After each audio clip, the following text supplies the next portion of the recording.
तो Mortimer J Adler और Charles Van Doren की जो मशहूर किताब है ना, how to read a book, ये सिर्फ पन्ने पलटने के बारे में बिल्कुल नहीं है।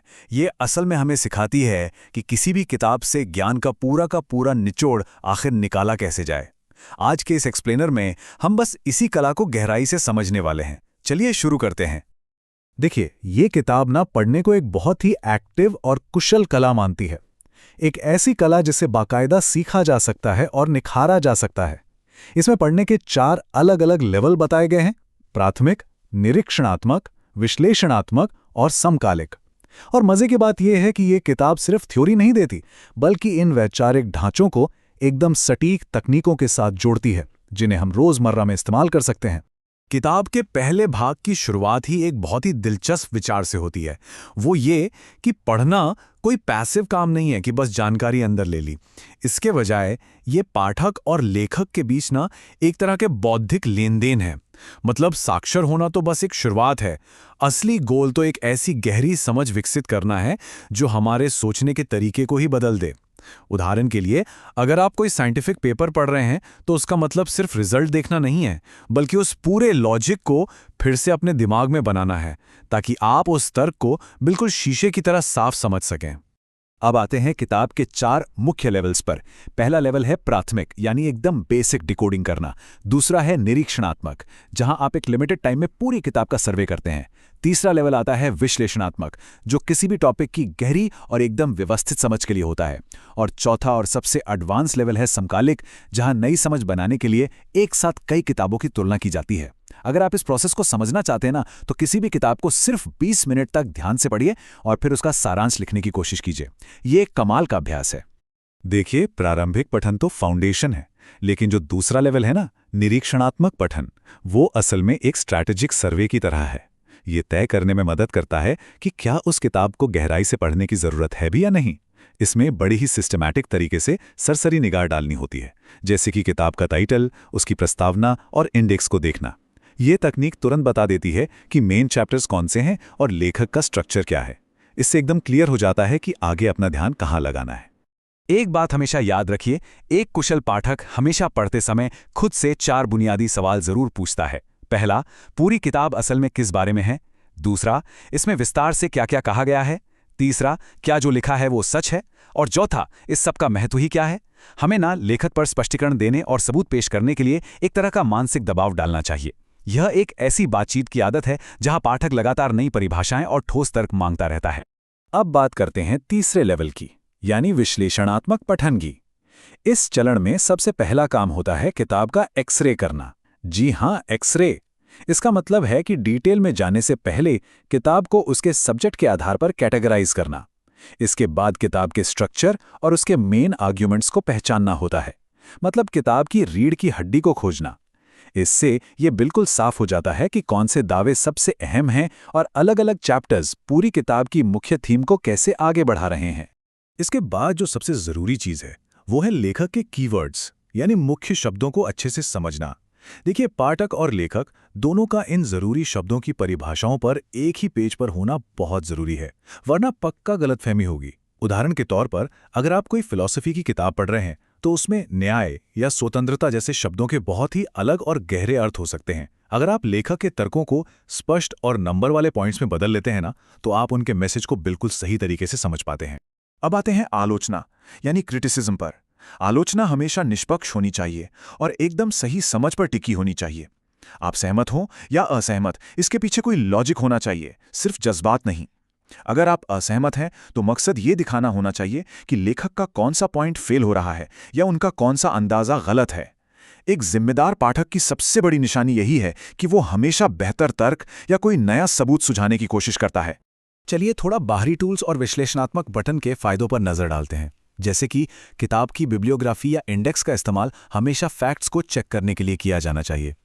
जब हम लगातार ये विश्लेषणात्मक अभ्यास करते हैं ना, तो समय के साथ हमारे अंदर बौद्धिक विनम्रता आती है, सटीकता बढ़ती है और डिसीजन मेकिंग काफ़ी बेहतर हो जाती है।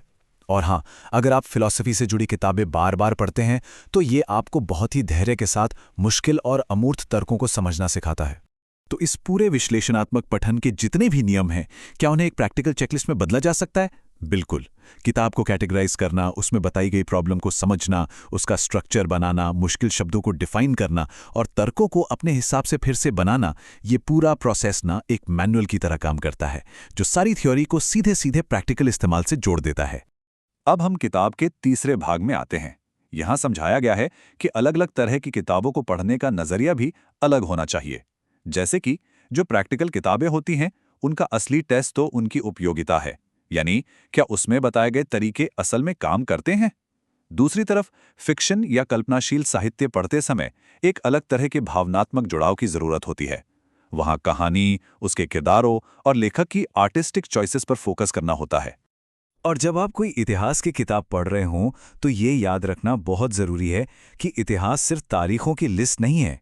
ये असल में सबूतों पर आधारित एक तरह की व्याख्या होती है। इसलिए इसे परम सत्य मानने के बजाय अतीत के बारे में एक आर्ग्यूमेंट की तरह पढ़ना चाहिए। इसी तरह नाटक या कविताओं का अपना ही एक अलग मिजाज होता है। वहाँ शब्दों की ध्वनि, उनका रूप और उनकी लय, ये सब मिलकर असली मतलब बनाते हैं। विज्ञान और गणित की किताबों की बात करें तो वहाँ सब कुछ एकदम सटीक होना चाहिए। वहाँ आपको एम्पिरिकल प्रोसेस को फॉलो करना होता है, जहाँ हाइपोथेसिस और सबूतों का कड़ा टेस्ट होता है। लेकिन इसके बिल्कुल उलट दर्शनशास्त्र या फिलॉसफी की किताबें बहुत ही धीमी गति से और सावधानी से पढ़ने की डिमांड करती हैं। इनमें हर एक परिभाषा और लॉजिक को बारीकी से ट्रैक करना पड़ता है, क्योंकि सोचिए, अगर एक भी बेसिक लॉजिक गलत साबित हुआ तो पूरा का पूरा निष्कर्ष ही बदल सकता है। चलिए अब सोशल साइंस यानी सामाजिक विज्ञान की बात करते हैं। यहाँ रिसर्च और थ्योरी दोनों का एक बढ़िया मिक्स देखने को मिलता है। इसमें सैम्पलिंग, मेजरमेंट और कारण प्रभाव वाले अनुमानों को इवैल्यूएट करना होता है। इसमें सबसे जरूरी बात यह देखना है कि क्या जो डेटा या आंकड़े दिए गए हैं वे सच में उन निष्कर्षों को सपोर्ट कर रहे हैं जो लेखक आपके सामने रख रहा है। ये सवाल खुद से पूछना बहुत जरूरी है। तो अब हम आते हैं सबसे ऊंचे लेवल पर, समकालिक या सिंटिपिकल रीडिंग। इसका अल्टीमेट गोल क्या है? इसका गोल है एक ही विषय पर कई अलग अलग किताबों की तुलना करना और फिर उनके बीच एक तरह का स्ट्रक्चर्ड कॉन्वर्सेशन तैयार करना। जब आप अलग अलग लेखकों के तर्कों को एक साथ सामने रखते हैं और एक ही पैमाने पर उन्हें तौलते हैं, तो यकीन मानिए आपके अंदर उस विषय को लेकर एक बिल्कुल ही नई और आज़ाद समझ पैदा होती है। ये एक बहुत ही पावरफुल तकनीक है। हम कह सकते हैं कि पढ़ना हमारे बौद्धिक विकास का असली इंजन है। आपने महान पुस्तकों या क्लासिक्स के बारे में तो सुना ही होगा, है ना? ये वो किताबें होती हैं जिनका कोई आसान सा सारांश नहीं निकाला जा सकता। ये ऐसे सवाल उठाती हैं जो हमेशा प्रासंगिक रहते हैं। जब हम ऐसी बेहतरीन किताबों से लगातार जुड़े रहते हैं तो हमारे दिमाग के बंद दरवाजे खुल जाते हैं। हम अलग अलग नज़रियों से सोचना शुरू कर देते हैं और सच कहूं तो असली बौद्धिक आज़ादी हमें यहीं से मिलती है। इस किताब के आखिर में यानी अपेंडिक्स में कुछ बहुत ही काम के रीडिंग टेस्ट्स और बेहतरीन किताबों की लिस्ट भी दी गई है। ये सेक्शन उन लोगों के लिए किसी खजाने या प्रैक्टिकल कोर्स से कम नहीं है जो इन सारी स्किल्स की प्रैक्टिस करना चाहते हैं और आगे चलकर खुद का एक पर्सनल रीडिंग प्रोग्राम सेट करना चाहते हैं।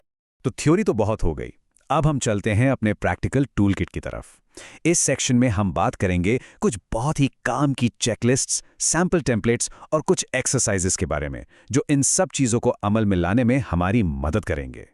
निरीक्षणात्मक पठन यानी इंस्पेक्शनल रीडिंग की बात करें तो इसके लिए एक टाइम लिमिट सेट करना सबसे ज्यादा इफेक्टिव होता है। इस चेकलिस्ट का सबसे मेन हिस्सा यही है कि आप एक तय समय के भीतर किताब के टाइटल, उसकी विषय सूची और प्रस्तावना पर एक सरसरी निगाह डालें और तेजी से मुख्य चैप्टर्स को स्कैन कर लें। लेकिन जो विश्लेषणात्मक पठन की चेकलिस्ट है ना, वो थोड़ी ज्यादा डिटेल में जाती है। इसमें शुरुआत होती है किताब को सही कैटेगरी में रखने से, और फिर उसके मुख्य तर्कों और प्रपोजल्स को पहचानने के स्टेप्स आते हैं, और सबसे आखिर में आपको उसमें दिए गए सबूतों की सच्चाई को इवैल्यूएट करना होता है, जिसके बेस पर आप एक बढ़िया और संक्षिप्त सी समीक्षा यानी रिव्यू तैयार कर सकते हैं। अब बात करते हैं समकालिक पठन यानी सिंटॉपिकल रीडिंग की। इसके लिए एक कॉलम बेस्ड अप्रोच सबसे बढ़िया काम करती है। इसमें आप क्या करते हैं कि पहले आप रेलेवेंट किताबें चुनते हैं और फिर एक ही सवाल पर अलग अलग लेखकों की क्या राय है उसे आमने सामने एक जगह रख देते हैं। इससे होता यह है कि कहाँ पर वो सहमत हैं और कहाँ असहमत, ये सब नोट करना और फिर एक नई समझ तैयार करना एकदम आसान हो जाता है। और हाँ, नोट्स बनाने की बात करें तो एक परफेक्ट नोट टेकिंग टेम्पलेट का मतलब सिर्फ कुछ लाइनें लिखना नहीं होता।